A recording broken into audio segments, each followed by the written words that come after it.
नमस्कार, बहुत स्वागत है आपका। शाम के 4 बज रहे हैं, आप देख रहे हैं न्यूज नेशन में। हूं आपके साथ ज्योति तनेजा बसेन। जांच के चक्कर में क्या जाएगी जान? जी हां, बुलेटिन की शुरुआत इसी बड़ी खबर के साथ करने जा रहे हैं। कोरोना काल में दिल्ली की बदहाल स्वास्थ्य सेवा की बात करेंगे। 80 साल के एक बुजुर्ग की मौत हो गई। बुजुर्ग का बेटा रो रो कर गुहार लगाता रहा। कई बार अधिकारियों से बात भी की इस बेटे ने, लेकिन सुनवाई नहीं हुई। सुनवाई क्यों नहीं हुई? क्या हुआ था? बुजुर्ग की मौत हो गई। मेडिकल स्टाफ कोई नहीं, मेरे फादर ये पड़ा हुआ है। बताइए 12 बज गया।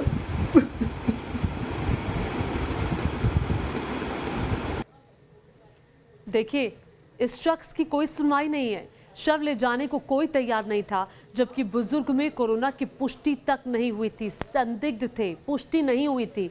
मृतक का बेटा जो है वो एनडीएमसी का कर्मचारी है। उसका वीडियो सामने आया है जिसमें वो रो रो कर अपनी दर्द भरी कहानी बयान कर रहा है। दिखा रहा है कि ये देखिए, मेरे पिताजी यहाँ पर हैं, उनको लेने कोई नहीं आ रहा है।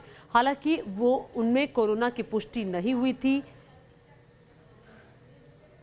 और देखिए, जब सरकार की तरफ से कोई इंतजाम ना हुआ तो उसने खुद अपने स्तर पर, प्राइवेट स्तर पर, अपने स्तर पर लोगों को बुला करके अपने पिता का जाकर दाह संस्कार कराया। आप समझ सकते हैं कि स्थिति क्या है। दिल्ली में लोगों की सुनने वाला कोई नहीं है। सरकार के ऊपर कई सारे सवाल हैं।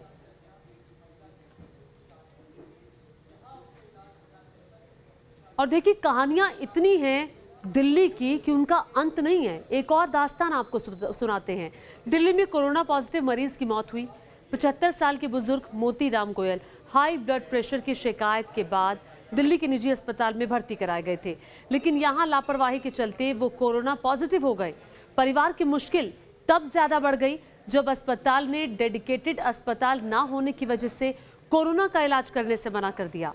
घर वालों ने ऐप में बेड की उपलब्धता देखकर कई सरकारी निजी अस्पतालों में संपर्क किया, लेकिन कहीं पर उन्हें बेड नहीं मिल पाया।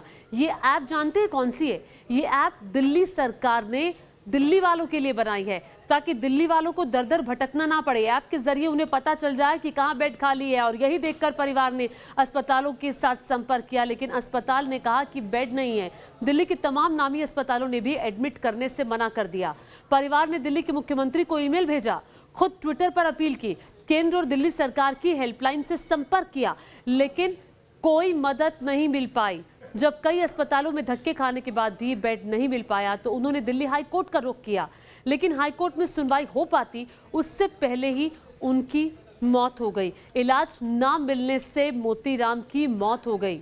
जिस शख्स की मौत हुई है उसके पोते अनिकेत और वकील ने पूरी घटना के बारे में जानकारी दी है। हाई कोर्ट में पिटीशन डालने का सोचा, जो कि हमारे वकील आरपीएस भाटी ने फ्री में डाली, और लेकिन कोर्ट भी फेल हो गया हमारी सुनवाई करने में, क्योंकि उन्होंने जिस दिन का डेट दी हियरिंग के लिए, तब तक मेरे दादाजी नहीं बचे थे।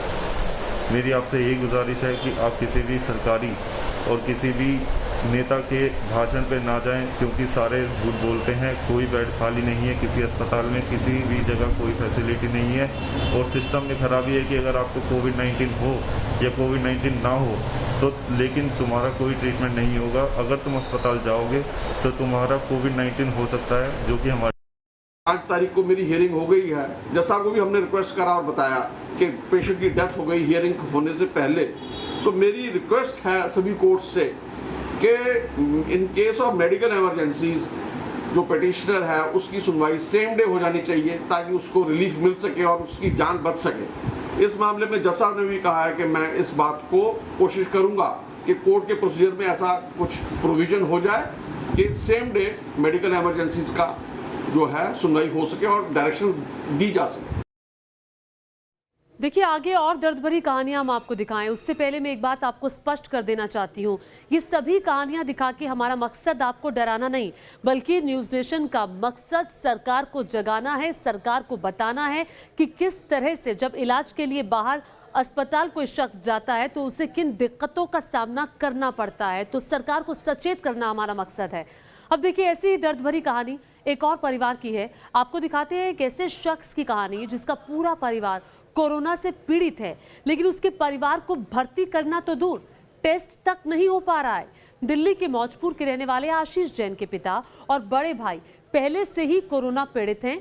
इस बीच उनकी पत्नी भी कोरोना के लक्षण उनकी पत्नी में दिखाई दे रहे हैं, लेकिन दिल्ली में किसी भी अस्पताल में टेस्ट नहीं हो रहा है, किसी भी अस्पताल में टेस्ट नहीं हो रहा है। अभी तक मेरी वाइफ का टेस्ट नहीं हुआ है। मैंने जिस दौरान अपने फादर को भेजा था, अगर उस वक्त कोरोना का टेस्ट किया जाता तो शायद स्थितियाँ यहाँ तक नहीं होती। अभी मुझे धीरे धीरे करके मुझे सांस लेने में तकलीफ़ हो रही है। मैं लगातार हॉस्पिटलों के चक्कर लगा चुका हूँ। कल रात को मैं अपनी वाइफ को लेके इमरजेंसी में गया था, जो कोरोना पर पूरी तरीके से एक डेडिकेटेड हॉस्पिटल है, गुरु तेग बहादुर हॉस्पिटल, जो दिशा घाट में है, दिल्ली सरकार का है। वहाँ हम लोग रात में लाइन में लगे, वहाँ पहले कार्ड बनवाया। कार्ड बनवाने के बाद हम जब वहाँ तक पहुँचे तो हमें डॉक्टर ने कहा कि आप पहले अपने फादर इन लॉ की रिपोर्ट आने का इंतज़ार कीजिए, उसके बाद हम कुछ देखते हैं। हमने कहा आप बाहर से टेस्ट लिख दीजिए। उनका कहना था कि हम असमर्थ हैं। तो आप देख रहे हैं स्थिति क्या है। इस वक्त दिल्ली से अरविंद सिंह हमारे संवाददाता जुड़ गए हैं। अरविंद का मैं रुख करती हूँ। अरविंद, ये क्या हो रहा है? दिल्ली की स्थिति इतनी भयानक, ये वही दिल्ली की सरकार है जो लगातार जब लॉकडाउन हुआ था, लॉकडाउन 2 के बाद ही कहना शुरू किया था दिल्ली सरकार की तरफ से, हम बिल्कुल तैयार हैं, हमारे अस्पताल तैयार है, तैयारियां हो चुकी है। क्या ये तैयारी है? बिल्कुल ज्योति, ये जो तमाम कहानियां हैं, ये जो तमाम स्टोरीज हैं, ये दर्शाती हैं कि क्या इस वक्त दिल्ली के हालात हैं और निश्चित तौर पर बहुत ज़्यादा सावधान रहने की ज़रूरत है। जिस फैमिली की मैंने स्टोरी की, 80 साल के वो बुजुर्ग थे, उनका जो पोता है उसने ट्विटर पर लगातार अरविंद केजरीवाल से गुहार लगाई। उनका ये कहना है कि सीएम को ख़त लिखा और दिल्ली सरकार का जो ऐप है उन्होंने बाकायदा स्क्रीनशॉट हमारे साथ शेयर किए। इसमें बताया गया कि कैसे अस्पताल में दिखाया गया कि इस अस्पताल में इतने बेड उपलब्ध हैं और उन्होंने जिन जिन अस्पतालों से बात की उन्होंने मना कर दिया। फिर उन्होंने प्राइवेट और सरकारी अस्पतालों के खुद जाकर के चक्कर लगाए, लेकिन कहीं भी इलाज नहीं मिल पाया। तो उसके बाद जब तक मामला हाईकोर्ट आता तब तक उनकी मौत हो चुकी थी। तो इस तरह की बहुत सारी दुखद कहानियां हैं और ये दर्शाती हैं कि किस वक्त दिल्ली किस माहौल से गुजर रही है और राजधानी की जो स्वास्थ्य व्यवस्था है वो किस कदर चरमरा गई है। ठीक है अरविंद, हमारे साथ आशीष जैन खुद जुड़ गए हैं। आशीष के परिवार के सदस्य जो हैं वो कोरोना पॉजिटिव मिले हैं।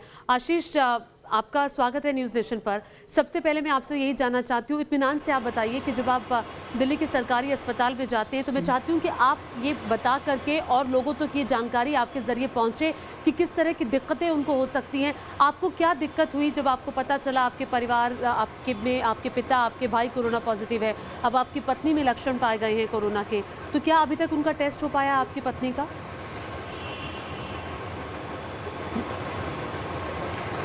जी मैम, मैं देखिए पूरी जो कहानी है ये पूरे 8 दिन पहले की है। 8 दिन पहले मेरे जो पिता हैं उनको बुखार आया और जो मेरा जो भाई है उसको बुखार आया था। मैंने उनको कहा कि आप पीसीएम ले लीजिए। हमने जो हमारे जो डॉक्टर हैं, फैमिली डॉक्टर, उनसे कंसल्ट किया। उन्होंने हमको कुछ दवाइयाँ दी, उसके बाद भी उनको फीवर नहीं उतरा। जब ये 1 दिन बाद हो गया तो मैंने कहा कि आप जीटीबी हॉस्पिटल जाइए, वहाँ पर कोरोना का मैंने सुना है वहाँ टेस्ट होता है। ये लोग वहाँ पर गए, बाइक से गए थे क्योंकि संभव वही था। तो ये वहाँ पर गए, वहाँ पर एक लंबी लाइन थी। प्रोसीजर है उनका कि आपको लाइन में लगकर पहले आपको एक पेपर डॉक्यूमेंटेशन कराना है, उसके बाद आपको एक डॉक्टर की लाइन है, उसके बाद एक टेस्ट की लाइन है। मेरे फादर ने ये सब कुछ पूरा प्रोसीजर अपनाया। एक लंबी लाइन के बाद जब वो हाफ रहे थे, जब मेरे फादर और मेरे भाई जो उस वक्त मुझे लगता है कि शुरुआती दौर में रहे होंगे कोरोना के, और वो जब वो लाइन तक पहुंचे तो डॉक्टर ने कहा कि आप क्यों आए हैं? तो उन्होंने बताया कि यहाँ पे मेरे फादर ने बताया कि उनको दिक्कतें हैं, उनको फीवर है, लगातार खांसी आ रही है और उनको अब सांस लेने में दिक्कत आ रही है। यानी सभी लक्षण वो थे जो कोरोना के बताए गए थे। हमने कहा कि आप प्लीज इनका टेस्ट कीजिए। उन्होंने बोला टेस्ट हम नहीं करा सकते। मैंने बोला आप एक काम कीजिए, आप अगर नहीं कर सकते क्योंकि नियम के अनुसार आप अगर हमको टेस्ट लिख के देंगे तो हम बाहर जाके उसको करा लेंगे, हम समर्थ हैं उसको कराने में। उन्होंने कहा कि ये हमारी छवि पर एक गहरा वो होगा, इसलिए हम नहीं कर सकते, आप पीछे चले जाइए। जीटीबी का एक कोरोना का एक डेडिकेटेड एक वार्ड है जहाँ स्पेशल डॉक्टर बैठते हैं उनके पास हम गए। उनका कहना था कि ये संभव हमारे लिए बिल्कुल नहीं है, आप अभी इंतजार कीजिए, ठीक है। हमें 3 दिन बाद का वक्त दिया गया। इसी बीच मेरे घर में क्या हो रहा था कि जो मेरी वाइफ हैं उनकी जो सूंघने की जो क्षमता है और जो टेस्ट बड्स होते हैं, जो हमारे जो स्वाद को पहचानने की क्षमता होती है, वो अचानक से खत्म हो रही थी। धीरे धीरे करके उनका बुखार बढ़ने लगा।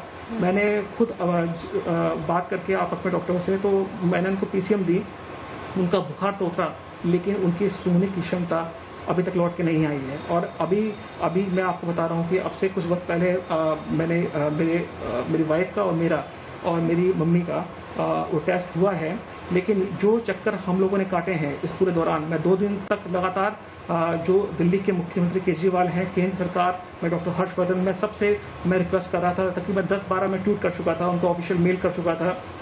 मुझे किसी बंदे ने, किसी भी व्यक्ति से मुझे अगर एक भी आश्वासन मिला होता कि हम आपके साथ हैं, कि आप घबराइए नहीं। फिलहाल जो सबसे गहरा संकट मेरे परिवार पर वो ये है कि मेरे घर में फिलहाल हम लोगों ने, मेरे फादर जो हैं वो ग्राउंड फ्लोर पे हैं, मेरा भाई उससे ऊपर वाले फ्लोर पे है। दोनों अभी फिलहाल उनकी तबीयत खराब नहीं है। मेरे भाई के चेस्ट में पेन हो रहा है, ठीक है। दिल्ली सरकार की ओर से 2 लोग हमारे घर पे आए थे, 2 लेडीज थी, उनका कहना था हम दवाइयाँ आपको नहीं दे सकते, ठीक है, आप घर में रहिए बस। यानी दिल्ली सरकार की ओर से हमें कुछ भी नहीं दिया गया कि अगर पेन हो तो ये लीजिए, आपको अगर वोमिटिंग हो तो ये लीजिए। मतलब टोटल एक जो कहते हैं सिस्टम का कोलैप्स होना। हम तमाम जितने भी सरकारी अस्पताल हैं, मेरे पास उनके पेपर्स हैं कि हम जा रहे थे, हमको रिक्वेस्ट कर रहे थे, हाथ जोड़ रहे थे कि बतौर एक नागरिक मेरा हक था मैं अपनी सरकार से सवाल पूछूं। मैं उनको मैं आरोग्य सेतु के जरिए मैं बात कर रहा था कस्टमर केयर पे, लेकिन सबका यही कहना था कि टेस्ट संभव नहीं। मैंने एक निजी लैब पर फोन किया, उन्होंने मेरा टेस्ट बुक किया, लेकिन उन्होंने मेरा टेस्ट बाद में कैंसिल कर दिया। उन्होंने कहा कि दिक्कतें हैं।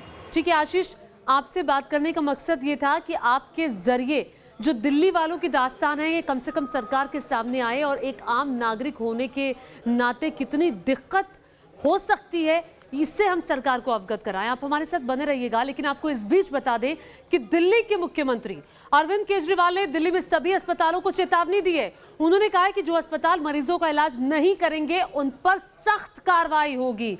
दिल्ली के मुख्यमंत्री की निजी अस्पतालों को ये चेतावनी, जरा आप भी सुनिए।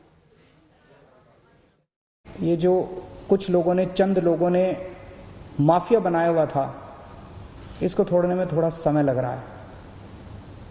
ये पूरे के पूरे एकदम से रिएक्ट कर रहे हैं। इनमें कुछ चंद अस्पताल दिल्ली के इतने पावरफुल हो गए हैं, सभी पार्टियों के अंदर उनका पहुंच है, ऊपर तक पहुंच है। अंदर प्राइवेट में धमकी दी है उन्होंने कि हम नहीं कोरोना के मरीज लेंगे, जो करना है कर लो। मैं उनको कहना चाहता हूं, कोरोना के मरीज तो लेने पड़ेंगे तुमको। आप लोगों को दिल्ली में अस्पताल बनवाया था पैसे कमाने के लिए नहीं बनवाया था। आपका अस्पताल बनवाया था दिल्ली के लोगों की सेवा करने के लिए। देखिए ये सच्चाई है कि कोरोना की इस महामारी के वक्त में भी जो दिल्ली के प्राइवेट अस्पताल हैं वो पैसे कमाने की जुगत में हैं। लाखों रुपए लोगों से कोरोना के इलाज के नाम पर लिए जा रहे हैं। क्या मुख्यमंत्री की इस चेतावनी का असर होगा, ये आने वाले दिनों में पता चलेगा। लेकिन अब आपको बता दें, बात गाजियाबाद की करेंगे। गाजियाबाद से भी एक ऐसी कहानी सामने आई है।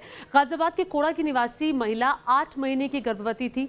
महिला की तबीयत बिगड़ने पर परिवार वाले रात भर इलाज के लिए सड़क पर इधर से उधर भटकते रहे, लेकिन गर्भवती महिला को कई अस्पतालों ने एडमिट करने से मना कर दिया। और उसके बाद क्या हुआ?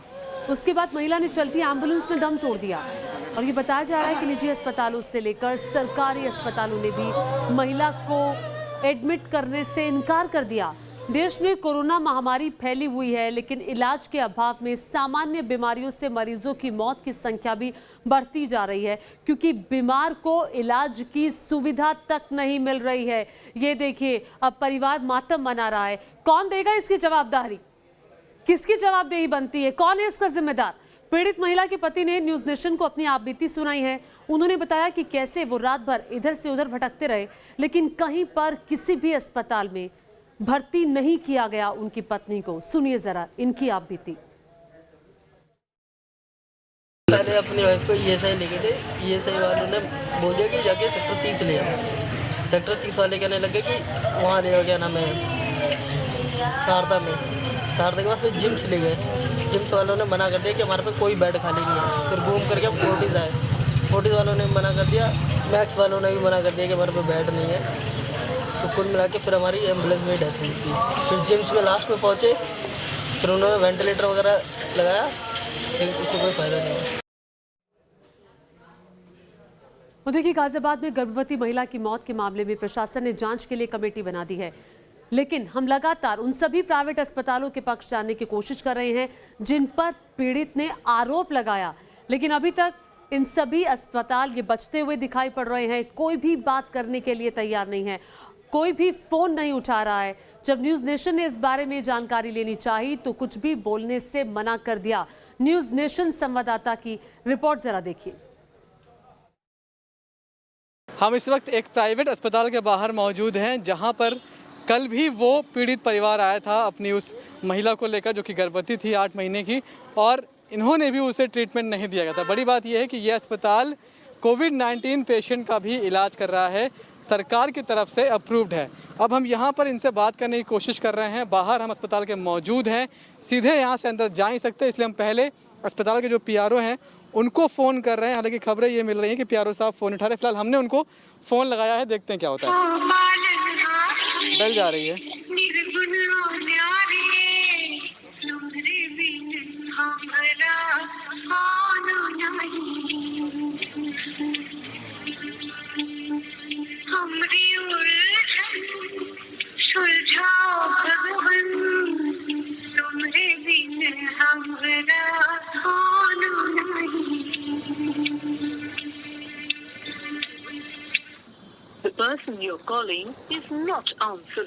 फ़ोन नहीं उठा है। ये शारदा हॉस्पिटल के पीआरओ का नंबर है। सुबह भी हमने कई बार ट्राई किया, तब भी उनका फ़ोन नहीं उठा था।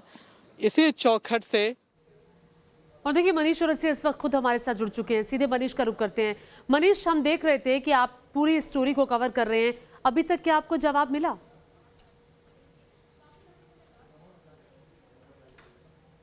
देखिए, प्रशासन भले ही कितना भी लापरवाह क्यों ना हो, अपनी जिम्मेदारी क्यों ना समझता हो, न्यूज़ नेशन इस बात को समझता है कि किसी भी स्टोरी में सभी लोग जो हैं, जो सभी पक्ष हैं, उनकी बात आनी चाहिए। इसीलिए हम सभी अस्पतालों को सुबह से ट्राई कर रहे हैं। 3 अस्पताल हम होकर आए हैं, शारदा अस्पताल हो, जिम्स हो या फिर फोर्टिस अस्पताल हो। शारदा और जिम्स के पीआरओ ने फ़ोन नहीं उठाया है, जिम्स के डायरेक्टर ने फ़ोन नहीं उठाया है। हम खुद वहां पहुंचे, बाहर से हमने फ़ोन किया, लेकिन इन दोनों ही लोगों ने फ़ोन नहीं उठाया। बड़ी बात ये कि इन 7 अस्पतालों में ये 2 वो अस्पताल हैं जो कि कोविड-19 पेशेंट्स का इलाज कर रहे हैं। इसके अलावा ये पहले से ही फुल फ्लेज एक अस्पताल चला रहे हैं। कहने का मतलब ये है कि यहाँ पर उस महिला के इलाज की सारी सुविधाएं मौजूद थी, प्लस एक कोरोना पेशेंट का इलाज एहतियात बरतते हुए कैसे किया जाता है, ये सारी सुविधाएं भी वहाँ मौजूद थी। मतलब वहाँ से उस महिला को वापस भेजने का कोई मतलब होता ही नहीं है, चाहे वो कोविड-19 हो, कोविड-19 पॉजिटिव हो, चाहे नेगेटिव हो। जो फोर्टिस हॉस्पिटल है, उन्होंने अभी कहा है कि वो अपना बयान कुछ ही देर में लिख कर जारी करेंगे। उनके बयान का हम इंतजार कर रहे हैं, लेकिन कुल मिलाकर बात यही है कि कोई भी अब सामने आने से बच रहा है। हालांकि डीएम साहब के घर के बाहर हम मौजूद हैं। कमेटी बनाई गई है 3 लोगों की, वो कमेटी रिपोर्ट कब तक देगी उसकी डेडलाइन तय नहीं की गई है। इसके पहले आप हमारे साथ बने रहिए, आप हमारे साथ बने रहिए। देखिए, जब हम आपको स्टोरी बता रहे हैं ना, तो शहर बदल रहा है, तस्वीर वही है, लापरवाही वैसी की वैसी ही है। मुंबई से भी एक खबर आई है। मुंबई के नजदीक ठाणे के मुब्रा इलाके में भी ऐसी ही एक घटना सामने आई है, जहां पर एक गर्भवती महिला को अस्पताल में इलाज ना मिलने से उसने ऑटो रिक्शा में दम तोड़ दिया है। घटना 25 मई और 26 मई की है। मुंब्रा की रहने वाली 26 साल की आसमा मेहंदी को लेबर पेन होने लगी। आसमा के परिवार ने इलाज के लिए इलाके के 3 अस्पतालों के चक्कर लगाए, पर तीनों अस्पतालों ने ही इस गर्भवती महिला को भर्ती करने से मना कर दिया। अस्पतालों के चक्कर लगाते लगाते आसमा ने दम तोड़ दिया। अब इस मामले में मुंब्रा पुलिस ने 3 अस्पतालों के खिलाफ एफआईआर दर्ज की है, जिन्होंने इन दोनों गर्भवती महिलाओं को अपने अस्पताल में दाखिल करने से मना किया। कार्रवाई होगी, कमेटी बिठा दी जाएगी, लेकिन व्यक्ति की जान तो चली गई। आप देख रहे हैं कि हालत कैसी है। शहर बदल जाएगा, कहानियां वही रहेंगी, भले वो दिल्ली हो, गाजियाबाद हो, नोएडा हो, मुंबई हो, और ना जाने क्या क्या कितने शहर इसकी जद में हैं, कितने लोग भुक्तभोगी हैं। मुंबई से हमारे साथ शैलेश जुड़ गए हैं। सीधे शैलेश का रुख करते हुए शैलेंद्र जुड़ गए, माफ कीजिएगा। शैलेंद्र, बताइए, अस्पतालों की तरफ से क्या कोई जवाब मिला?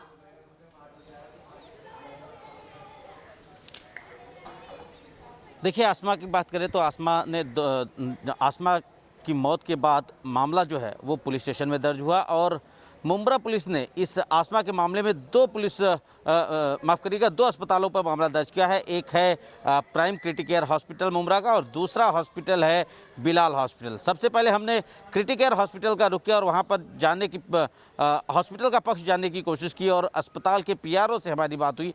अस्पताल के पीआरओ ने साफ तौर पर कहा कि मामला ये जो 26 तारीख का बताया जा रहा, 25 और 26 तारीख का, दरअसल वो महिला जो है 23 तारीख को आई थी, लेकिन कोविड-19 के उसमें लक्षण पाए गए थे, तो प्राथमिक उपचार के साथ साथ उसको कुछ दवाइयाँ दी गई थी और उसके बाद महिला को कोविड-19 वाले अस्पताल में जाने को कहा गया था और उसके बाद से 25 और 26 वाले दिन वह महिला अस्पताल नहीं आई थी। लिहाजा इस मामले में पुलिस ने अस्पताल के कर्मचारियों का स्टेटमेंट भी लिया है और सीसीटीवी फुटेज भी अस्पताल ने मुहैया कराया है पुलिस स्टेशन को। ये जानकारी जो है वो अस्पताल के पीआरओ की तरफ से दिया गया। दूसरा मामला जो है वो बिलाल अस्पताल का है।